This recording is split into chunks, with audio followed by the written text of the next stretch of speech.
የሚሞትም ሰው አለ። አንድ ሰሞን ደግሞ የለም ምንድን ነው ብለህ ስትል ዳያስፖራው የሚረዳው እዚህ አካባቢ በጣም ከፍተኛ ጦርነት ተፈጥሮ ይሄን ያህል ማረክን ተብሎ ሲባል ስለሆነ እንዳልከው በሬ ወስዶ መብላቱ አስገድዶ መጫኑ ምኑንም ስታይ ጀዋር መሐመድ ያለው ነገር አሁን ምን ማለት ነው የሚለው ነገር ምናልባት ትርጉም ሊሰጥ ይችላል። ከፋኖም ጋር መሆን አይችልም፣ ከመከላከያ ጋር መሆን አይችልም እና ነጋዴውም በለው የትኛውም ኃይል በለው በአጠቃላይ በስጋት ያለበት የስጋት ቀጣና ሆኖ ነው ያየሁት። መሰረተ ልማት እንደሚወድም ይታወቃል። ይሄ አንድና ሁለት የሚባል ጉዳይ አይደለም። ከዛ ግን ተሻግሮ ህዝቡን ነፃ እናወጣዋለን ያሉት ህዝብ እንደዚህ ተደብቆ ነው የሚያልፈው እና በጣም አሳዛኝ ሁኔታዎች ናቸው። እዛ አካባቢ ፋኖ አመራሮች የጎንደሩና የጎጃሙ በርስ በርስ የመገዳደል ነገር ነበር።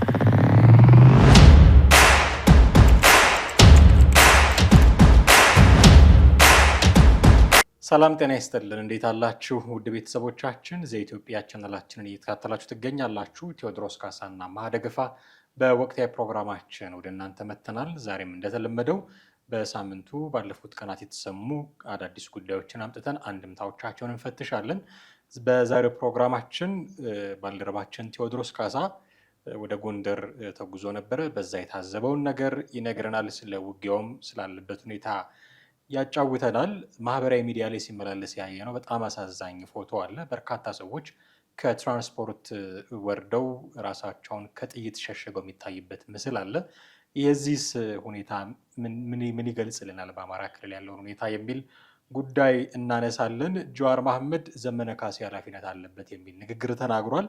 ምን ማለቱ ነው? ጀዋር እንዲህ ለማለት የሞራል የበላይነት ሳለው ወይ የሚሉ ጉዳዮችን እየፈተሽን ጥቂት ቆይታ እናደርጋለን። እስከ ፕሮግራማችን ፍጻሜ ድረስ አብራችሁን ትቆዩ ዘንድ የአክብሮት ግብዣችን ነው። በቀጥታ ወደ ዛሬው ፕሮግራማችን እናልፋለን። ከኛ ጋር ሆኖ እንዴት አለ ቴዲ? እንዴት ነህ? ሰላም ነው? ሰላም ነው። በቅድሚያ እንኳን ደህና መጣህ። ወደ ጎንደር ተጉዘህ ነበረ ይመስለኛል። መንፈሳዊ ክብረ በዓል ነው የሆነው። ግን ደውለህልኝ ያለውን ሁኔታ ስታወራኝ ነበረ። እዛ ሆነህ ልናወራቸው የሚገቡ አንዳንድ ጉዳዮች እንዳሉ ስትነግረኝ ነበረ። ምን ታዘብክ በጎንደር ቆይታ? ጎንደር ውስጥ ሁለት አይነት ነገሮች አሉ። በአብዛኛው ሰው ጋር ስጋት ነው ያለው። ስጋት አለ ስለ ያው አካባቢው በመከላከያ እና በፋኖ ኃይሎች መካከል በሚኖሩት የተኩስ ልውውጦች ምክንያትና ስጋት ነው። ከዛ ባሻገር ህዝቡ ከማንኛውም ለመሆን አልቻለም፣ አልታደለም። በቃ ከብዶታል በጣም። ከፋኖም ጋር መሆን አይችልም፣ ከመከላከያ ጋር መሆን አይችልም እና ነጋዴውም በለው የትኛውም ኃይል በለው በአጠቃላይ በስጋት ያለበት የስጋት ቀጣና ሆኖ ነው ያየሁትኝ። እንደ አጋጣሚ ሆኖ እኛ የሄድንበት ቦታ በመጀመሪያ በፕሌን ነበር የሄድነው።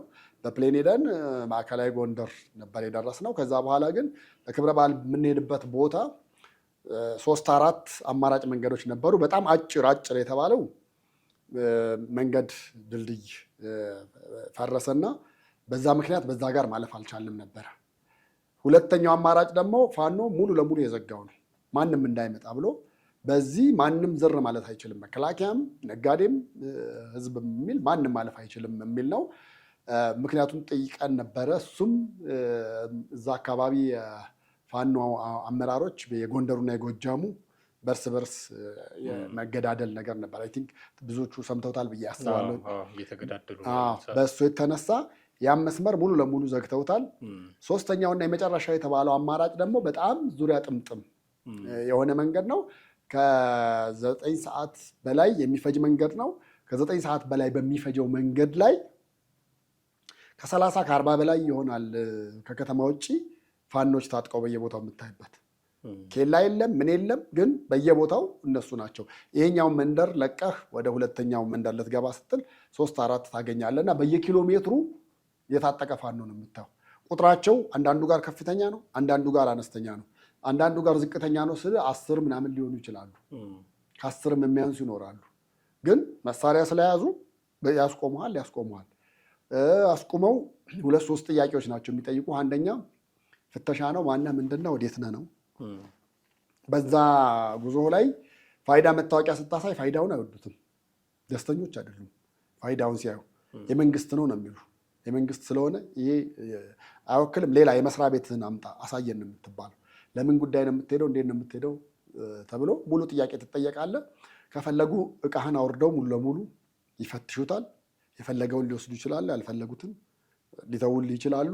ከዛ ባሻገር ደግሞ ሸኘኝ ትባላለህ። በግድ ሸኘን ትባላለህ። መሸኘት ግዴታ ነው። ሸኘን ካሉ መሸኘት፣ ቦታ ካለ በተለይ አለመሸኘት አትችልም። ቦታ ባይኖርም ከላይ ተጭነው ይሄዳሉ። ከላይ ኮርቶ መጋላ ላይ እቃ አለ። እቃው ላይ መሳሪያቸውን እንደያዙ ተጭነው የፈለጉበት ድረስ ይሄዳሉ። ከዛ በኋላ አውርደን ይለዋል። እነዛ አይነት ሁኔታዎች አሉ። ጋቢና ከገቡ ወይ ደግሞ አጠገብ በውስጥ ከገቡ ደግሞ ይጠይቁሃል። እንዴት ነበረ ከተማ ውስጥ ስለ ፋኖ ስለኛ ምን ይወራል? እንዴት ነው የሀገሪቱ ፖለቲካ? እናንተ ከየትኛው ወገን ናችሁ? እነዚህ ነገሮች ጥያቄ ትጠየቃለህ። መመለስ ግዴታ ነው። በምንም አይነት ነገር አዋዝተህ ቢሆን መናገር መመለስ ግዴታ ነው። ከዛ አልፈህ ደግሞ ከተማ ልገባ ስትል ደግሞ መከላከያ አለ። እኔ በጣም የታዘብኩትና የገረመኝ አንዱ ነገር መከላከያ ያለባቸው አብዛኛው ቦታዎች ከተማ ውስጥና የተወሰኑ ካምፖች ነው። የመከላከያ ካምፕ ነው ተብሎ ያየናቸው አሉ። መከላከያ የለበሱም እዛ አካባቢ ያሉ እና ይሄ ገጠር የምትለው ረጅሙ መስመር ላይ የሉም መከላከያዎች የሉ። ያለው ፋኖ ነው። እሱ ብቻም አይደለም፣ ሁለቱም ተነጋግረው ወይ ደግሞ መረጃ ቀድመው ሰምተው እንደሚሰሩ እንደዚሁ የምታይባቸው ነገሮች አሉ። ለምሳሌ አንዱ ቦታ ስንሄድ ፋኖ ብለን የተባሉት ልጆች መሳሪያ ያዙት ለጥ ብለዋል፣ ተኝተዋል። እንዴም መሳሪያ ይዘህም ተኝተህም እንዴት ነው የሚሆነው? ሳር ላይ ተኝተዋል። ምን እያደረጋችሁ ነው ምናምን። አንደኛው አስቆምን። ሲያስቆምን ነው ተኝተዋል ጓደኞች፣ ሌሊት አላደራችሁም ወይስ ምንድን ነው? ጦርነት ላይ ነን አይደል የምትሉት? እንዴት ተኛችሁ ስንለው መከላከያ የሚመጣ ከሆነ መረጃ ከዛ ይደርሰናል አለ። ሰው የሆነ የሚወጣ መረጃ አለ ማለት ነው። ከመከላከያም ሊሆን ይችላል ወይ ደግሞ እዛ ከተማው ጫፍ ላይ ያለ ሌላ ማህበረሰብ፣ ሌላ ሲቪል ለባሽ መረጃ ይነግራቸዋል ማለት ነው። እሱም ብቻም ሳይሆን የነሱ የራሳቸው ሰዎችም እዛ አካባቢ ይኖራሉ ማለት ነው። መከላከያም ሲሄድ ፋኖም ሲሄድ ሲተላለፉ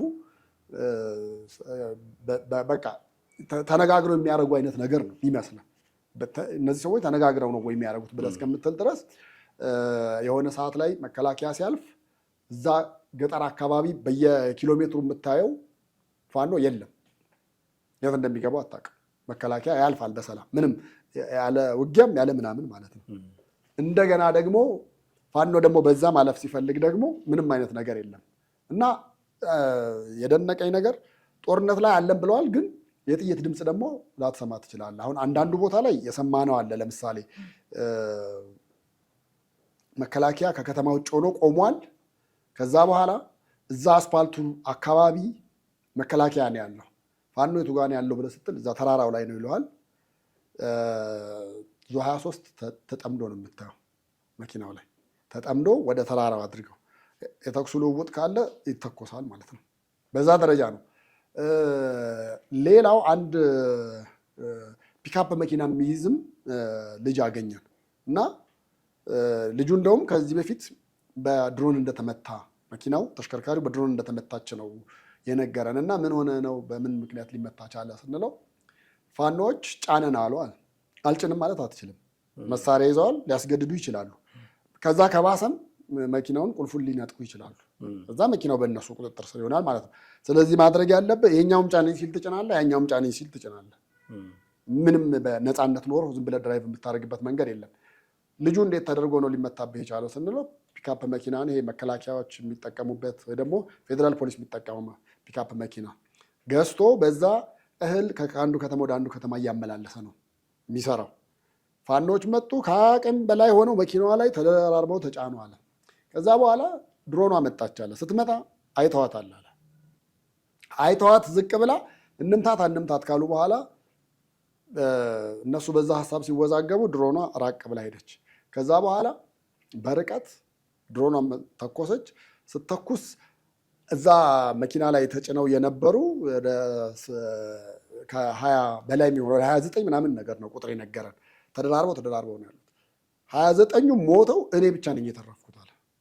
እኔ ብቻ። እንዴት ተረፍክ ስንለው በቃ በእነሱ ባሉበት በሹፌሩ ሳይድ ሳይሆን እነሱ ባሉበት ጎን ነው የተመታችው መኪናዋ።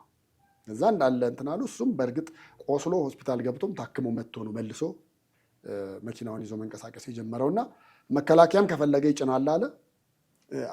እንደገና ከሱ ዞር ስትል ደግሞ ፋኖም ደግሞ እንደፈለገ ጭኖ ይዞ ይሄዳል። በዛ አካባቢ ሰላም አለመኖሩን የምታውቀው 4 ቁጥር መኪና በተአምር ማለፍ ከባድ ነው የሚሆነው። ከዛ ውጭ ያልፋሉ ተብሎ የተፈቀደላቸው መኪኖች አሉ። አምቡላንሶች የተፈቀደላቸው አሉ። ኤንጂኦዎች የተፈቀደላቸው አሉ። ከዛ ባሻገር ደግሞ የኤልፓ መኪናዎች የኤሌክትሪክ መስመሮችን የሚሰሩ ናቸው። መብራት ኃይል ያልፋል፣ ውሃ ልማትም እንደዛ ያልፋል፣ ቴሌም ያልፋል። ለነሱ ተሰጥቷቸዋል። በምንድን ነው? የእነሱን መለያ ሰንደቅ ዓላማቸውን ጨርቁን አንጠልጥለው ይሄዳሉ። እነሱ ከሆኑ ፋኖም አይነካም፣ መከላከያም አይነካም። እንደገና ሶስተኛ ደግሞ የከተማው ታጣቂ አለ፣ የከተማው ሚሊሻ የሚባለው እነሱ ናቸው። እና በእነዚህ አካባቢዎች 3ቱ ኃይሎች ናቸው ያሉት። መከላከያ አለ፣ ፋኖ አለ፣ እንደገና ደግሞ ሚሊሻ አለ። ሚሊሻው ከተማ ውስጥ ያለውን ነገር መከላከያ ከከተማው ሲወጣና ራቅ ብሎ ሲሄድ ከተማውን ማረጋጋት መያዝ ነው። ፋኖች ደግሞ ከሚሊሻው ጋርም ራሱ አይዋደዱም። እንደውም ከመከላከያ ጋር ነው ብዙ የማይዋጉትም።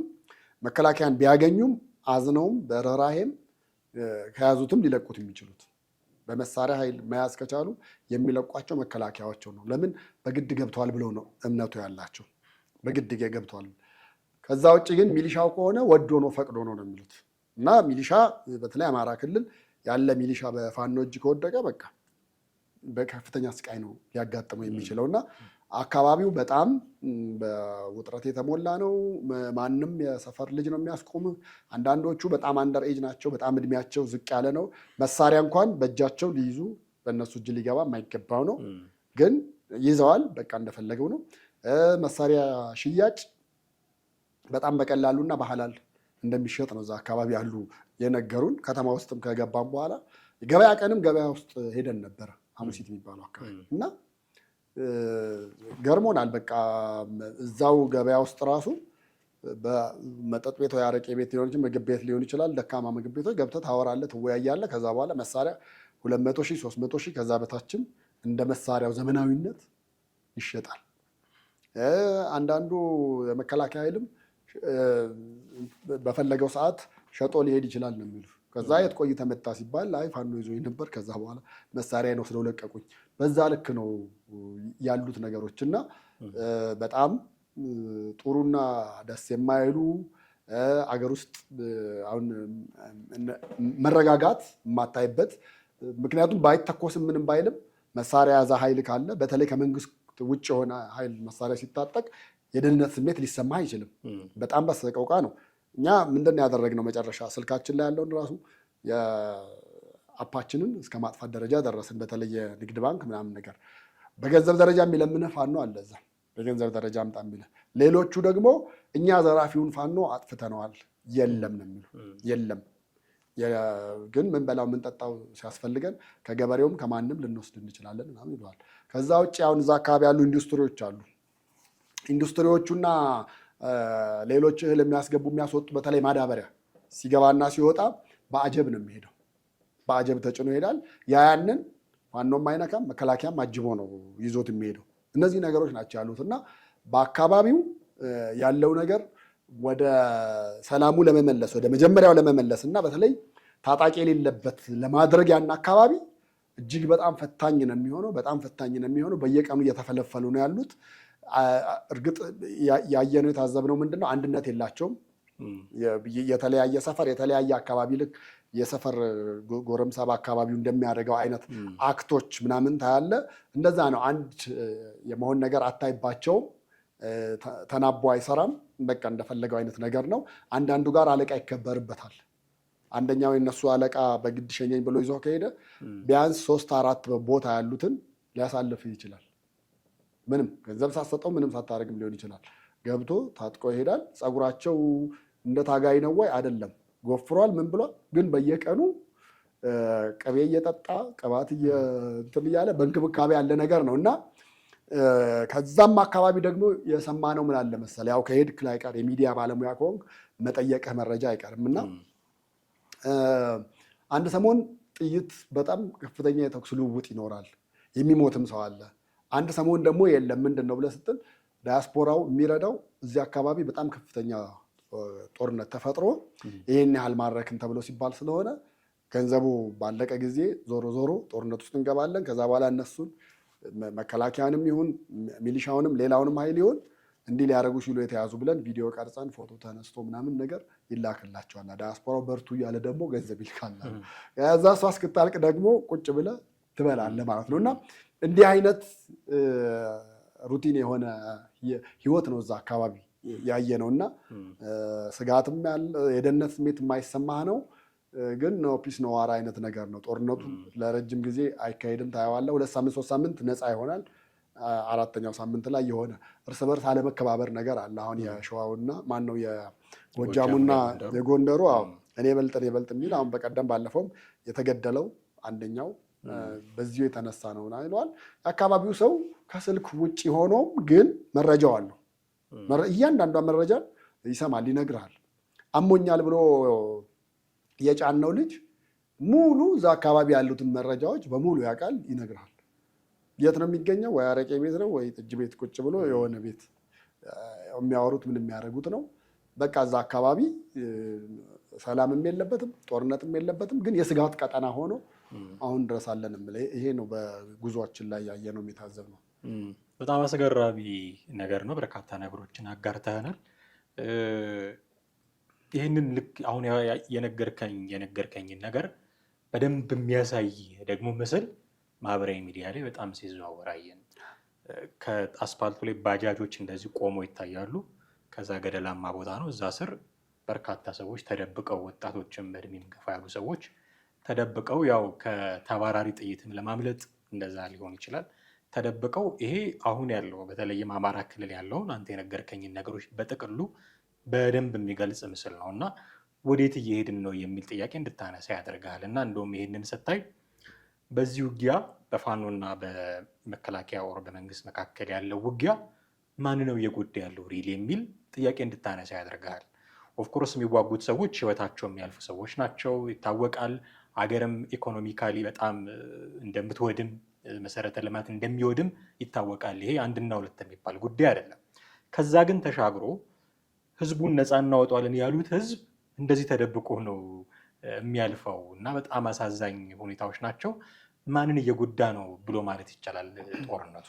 ይሄ ምንም ጥያቄ የለውም። የክልሉን ህዝብ ነው እየጎዳ ያለው 100%። የሚገርምህ የእርሻ መሬት ያልታረሰው ይበዛል፣ ከታረሰው ይልቅ ያልታረሰው ይበዛል። ያላረሱበትን ምክንያት በ2 በ3 አይነት ምክንያት ይነግሩሃል።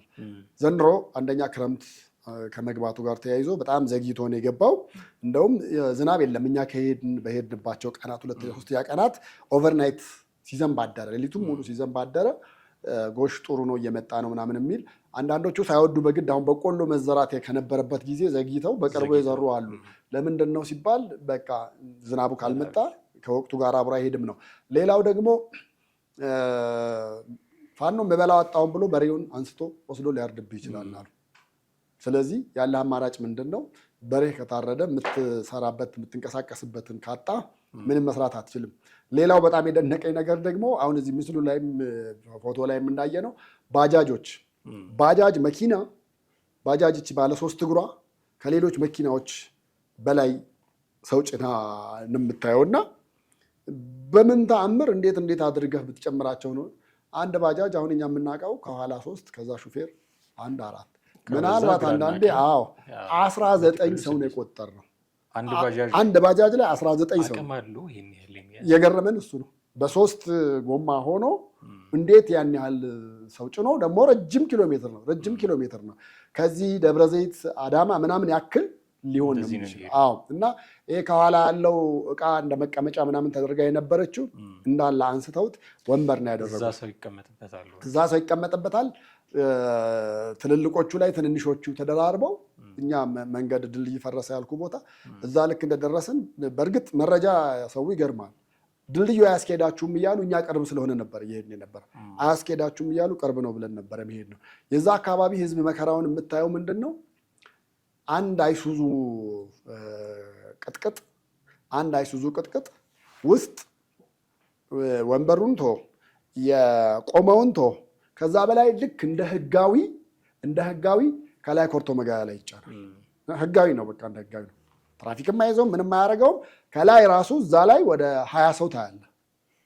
በቃ ሙሉ ዙሪያ እግሩን አውርዶ በሙሉ ጭኖ ሴቶቹን መሀል አድርገዋቸው እንደዛ ከ20 ሰው በላይ እዛ ላይ ምናምን አየን። እኛ መቁጠር የቻልነውን ነው።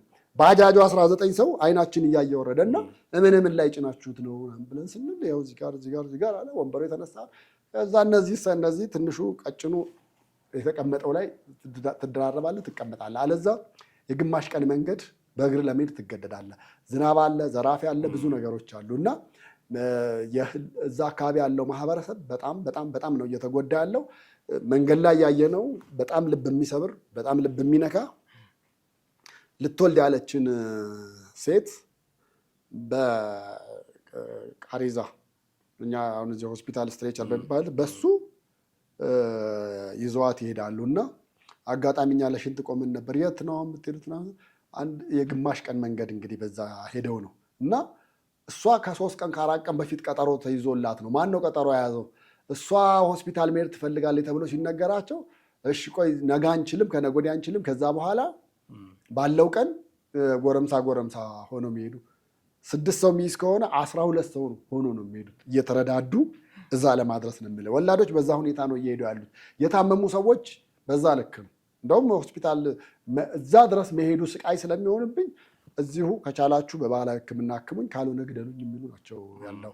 እሱ ብቻም አይደለም፣ አስከሬን እንደዚህ በሰው ትከሻ ተጭኖ በጣም ረጅም ኪሎ ሜትር ሲሄድ ነው ያየነው እና ለአካባቢው ማህበረሰብ እኔ አሁን ከፋኖ ጋር ያለው ጦርነት የበለጠ ሰላም ከማምጣቱ የበለጠ የአማራን ሕዝብ ይታደጋል ከሚለው ይልቅ የበለጠ ጉዳቱ ነው አመዝኖ ያየሁትኝ።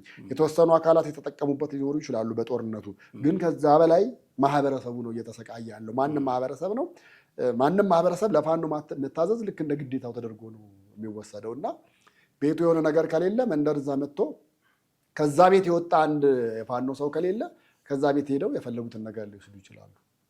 ያን ያክል ነው እና ማህበረሰቡ ምን አይነት አኗኗር እየኖረ ነው? ምን አይነት እኛ ለዛች ለትንሿ ኪሎ ሜትር እንኳን ለሄድ ነው አንደኛ ምንም አይነት የደህንነት ስሜት ሳይሰማን ሄድ ነው። ለምን ከየትኛውም አካል ተራራ ላይ ከሆነው ሊሆን ይችላል፣ ጫካ ውስጥ ሆኖ ሊሆን ይችላል፣ ተኩሶ ሊመታ ይችላል። ምንም አይነት የደህንነት ስሜት የለበትም። ተኩሶ ሊመታ ይችላል ወይ ደግሞ እነሱ ሲጫኑ ያየ ድሮን ደግሞ ሊተኮስ ይችላል። ከፊት ለፊት ቁም ስትል መኪናው እየሄደ በትንሽ ፈጠን ብለህ ከሄድክና ካለፍካቸው የመናቅ አይነት ስሜት ስለሚሰማ ተኩሶ ሊመቱ ይችላሉ እና በጣም እኔ በተጓዝኩባቸው ቦታዎች ኦሮሚያም እንደዚህ ያለ በዚህ ልክም ባይሆን የተወሰነ ያጋጠመን ነገር አለ። ይሄኛው ግን እጅግ በጣም ከባድ ሆኖ እንዲህ ነው ብለህ በቃላት ብዛት ልትገልጸው የማትችለው ቪዲዮና ምስል ለማስቀረት ሞክረን ነበረ፣ ግን ፍጹም አይታሰብም፣ ክልክል ነው።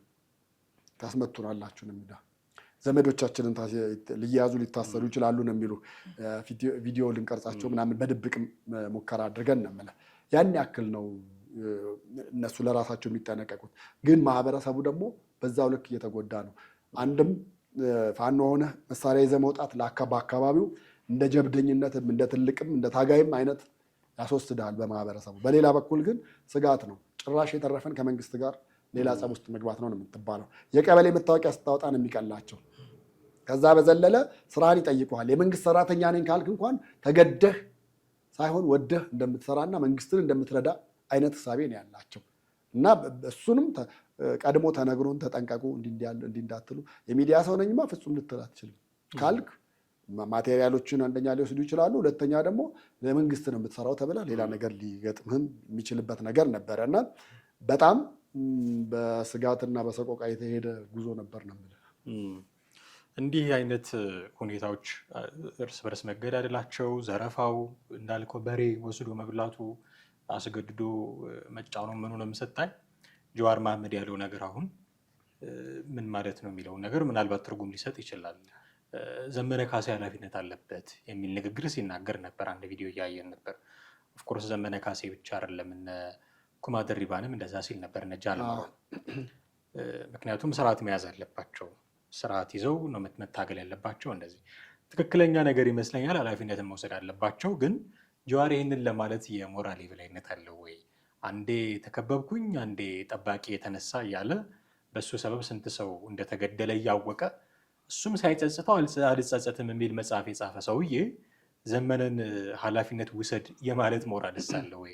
ነገርየው ልክ ነው ሀሳቡ፣ ግን ከጀዋር መሐመድ ሲመጣ እንዴት አይነት የሞራል የበላይነት ይኖረዋል ብዬ ነው። ጀዋር አሁን እንግዲህ እንደምናየው ማሊያውን ቀይሯል አይደል? ማሊያውን ቀይሯል፣ ሙሉ ለሙሉ አስተላለፉንም ቀይሯል ነው ብለህ የምትለው። አስተላለፉንም ቀይሯል ነው። አሁን ከአማራ አክቲቪስቶች ጋር ቀርቦ ስታየው፣ ከትግራይ አክቲቪስቶች ጋር ቀርቦ ስታየው፣ እንደዚሁም ደግሞ ለመንግስት ምንም የማይጎረብጡም የማይከብዱም ከሆኑ አካላት ጋር ቁጭ ብሎ ዲስከስ ያደርግና እንዲህ ያለ ሀሳብ እንደለዋወጠ ስታስብ በትክክለኛ እንዴ ለአማራ አንድ መጨፍጨፍ እኮ የጀዋር እጅ አለበት አይደል? ምንም ጥያቄ የለውም። ዛሬ አማራ ተቆርቋሪ ሆኖ ለመምጣት በዛ ልክ አግባብ ነው ተገቢነት አለው ምናምን ነገር የሚል እንትን የለኝም። የነሱ አሁን የጀዋር አካሄድ እንግዲህ ከአማራውም ድጋፍ ለማግኘት ከትግራዩም ለምሳሌ ከጽምዶ ጋርም አንስቶ የተናገረው ነገር ነበር። ግን ከአማራ ጋር ደግሞ እነ ዘመነ ካሴ መንግስትን መታገል ከሆነ የሚፈልጉት መንግስትን ይታገሉ እንጂ ማህበረሰቡ ላይ ይሄን ያክል በእርግጥ አዛኝ መስሎ ሊሆን ይችላል የቀረበበት መንገድ። ግን እኔ አዛኝ ቅቤ አንጓች ነው የሚባለው አይደል አባባል አለ። እንደዛ አይነት ነገር ነው አድርገህ ልታስበው ልታየው የምትችለው ጀዋርን እንጂ እኔ ጀዋር አይደለም ለአማራ፣ ለጉራጌ፣ ለትግሬ እኔ ከኦሮሞ ውጭ ለሌላ ብሔር ይቆረቆራል ምናምን የሚል እምነትም ማሳብም ግምትም የለኝም። እንደ ፖለቲከኛ እየተገለባበጠ ቀዩን ያየ እየተጫወተ ሊያደርግ ይችላል።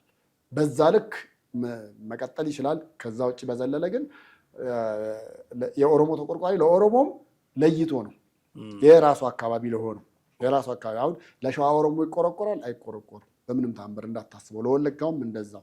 እሱ አርሲና ባሌ አርሲ በቃ ነው። ባሌ ተቀባይነት የለውም በብዛት በነገራችን ላይ የባሌ ኦሮሞ በዛ ልክ ጀዋርን አይቀበለውም። አርሲ ውስጥ የእሱ ግዛት የሆነ ቦታ አለ። በቃ ታጣቂዎች የራሱ አሉት ምናምን። ባለፈው እንደውም የጸጥታ ክፍሉን ያናገርን ጊዜ የነገሩን አለ። በዛ ደረጃ ነው ጀዋርንም የምናስበው እንጂ እኔ ጀዋር መሐመድ በዛ ልክ ተቆርቋሪ መስሎ መቅረቡ አይኑን በጨው አጥቦ መቅረብ አለማፈር አይነት ነገር ነው እና በዛ ልክ አላስበውም። በእርግጥ ለኢትዮጵያ ፖለቲካ ጥሩ እንትን ነው ወይ? አዎ፣ በዛ ደረጃ እንደ አማካሪም እንደ እንትንም አድርገህ ልታደርገው ትችላለህ። እሱም እያጠለልክ እየተጠቀምክ ነው። መርዝ የሚረጨውንም እያጠለልክ በወንፊት እየቀነስክ አድርገህ ነው ልትጠቀምበት የምትችለው። ከዛ በዘለለ ግን እኔ እሱ አገር ለመምራት እኮ መጀመሪያ ለሁሉም ብሔር እኩል ተቆርቋሪ መሆን መቻል አለብን። ሁሉንም ከፍና ዝቅ ሳታደርግ የራስህ ብሔር። በእርግጥ አብዛኛው ፖለቲከኛ አሁን ኢትዮጵያ ውስጥ ያለው ትልቁ ችግሩ ምንድን ነው? የብሔር ፖለቲካ የጠቀመው ለብሔር ፖለቲከኞቹ ነው። ለፖለቲከኞቹ ለማህበረሰቡ አይደለም፣ ለህዝቡ አይደለም። እየጠቀመ ያለው ከላይ ላለው ለፖለቲከኛው ነው። ፖለቲከኛው የፈለገውን ይናገራል፣ ይዘርፋል፣ ምን ይላል። ልክ ሲያዝ ብሔር ጉያ ውስጥ ይከለላል። አሁንም ጀዋር በእርግጠኝነት ምነግርህ ይሄ አካሄደ ጥሩ አይደለም ብለው አሁን ሌሎች ቢያወግዙትና ጭራሽ ይህን ነገር ለማውራት አንተ ሞራል የለህም ብለህ ስትለው በብሔሬ ምክንያት ነው ሊል የሚችለው፣ ሌላ ምላሽ ሊኖረው አይችልም። እና እንዲህ አይንም በጨው አጥበው በዚህ ልክ ደረቅ ሆኖ መቅረብ ከአንድ ሰው ስንት የተገለባበጠ እኛ እንኳን እያየ ነው ማለት ነው በጣም ስንት ጊዜ። እና አሳፋሪ እንትን ነው፣ ከእሱ አይጠበቅም ብዬ ነው የማስበው። ያው ቀጭን ትእዛዝ አውርዷል ወደ ዘመነ ካሴና ወደ ጃልመሮ። ይሰሙታል አይሰሙትም ምላሽ ሳላቸው የምናየው ነገር ነው የሚሆነው። ግን የተናገረው ነገር ኃላፊነት መውሰድ አለባቸው የሚለው ነገር ግን በእርግጥም አንተ ከነገርከኝ ነገር አንጻር በስራቸው ያሉትን ሰዎች ስርዓት አልበኛ ሆኖ የሚንቀሳቀሱ ከሆነ እነሱን ማስታገስ እንመራቸዋለን ከሚሉ ሰዎች የሚጠበቅ ነው። ይሄ የሚታበል የሚችል ሀቅ አይመስለኝም። በጣም አድርጌ አመሰግናለሁ። የሄድክበትንም ጉዞህንም አጋርተኛል፣ የመልከታዎችንም አጋርተኛል። እጅግ አድርጌ አመሰግናለሁ ቴዲ። ወደ ቤተሰቦቻችን እናንተም ከኛ ጋር ነበራችሁ ቆይታ እጅግ አድርገን ነው የምናመሰግናችሁ። የዛሬው ፕሮግራማችንን እዚህ ላይ እናበቃለን። ቴዎድሮስ ካሳና ማህደገፋ ነበርን። ሀሳብ፣ አስተያየት፣ ጥያቄዎቻችሁን በተለመደው መንገድ አድርሱን። ቻናላችንን ሰብስክራይብ ማድረግ፣ ቪዲዮቻችንን ሼር፣ ላይክ ማድረግ፣ ሀሳቦቻችሁንም ማጋራት እንዳትዘነጉ ልናስታውሳችሁ እንወዳለን። በሚቀጥለው በሌላ ርዕሰ ጉዳይ እንጠብቃችኋለን። ጤና ይስጥልን።